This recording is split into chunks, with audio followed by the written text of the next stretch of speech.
Noite, meus irmãos e minhas irmãs, é muito bom estarmos aqui vivendo este momento assim tão especial para a nossa diocese, de modo especial para o nosso vicariato. Eu, Flávio,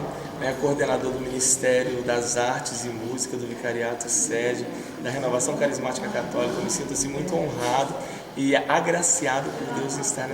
neste momento tão belíssimo da nossa diocese, aqui na sede do Vicariato, recebendo a cruz peregrina, o ícone de Nossa Senhora, que nos tem acompanhado, não somente a nós da Diocese de Friburgo, mas toda a juventude do Brasil, que ansiava com tanto carinho por essa chegada. Nós vivemos aqui momentos assim de bênçãos e graças,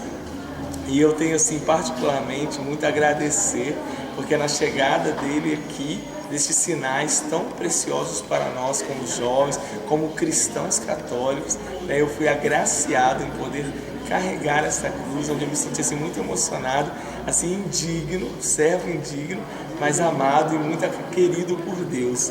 Assim, é uma sensação gratificante, o nosso coração assim se dilata e o desejo é de querer estar mais próximo desse Senhor, que nos convida: aquele que quer me seguir, tome a sua cruz, vem e segue-me. Esse é o nosso desejo como pessoas, como filhos amados de Deus. E tomar essa cruz é abraçar o amor que Deus tem por cada um de nós. Por isso eu desejo a todos vocês que estão nos ouvindo, que estão nos acompanhando, que também recebam essa bênção de Deus que chega aos nossos corações e que também chega aos de vocês, porque o Senhor nos quer felizes e Ele nos ama hoje e sempre. Deus os abençoe.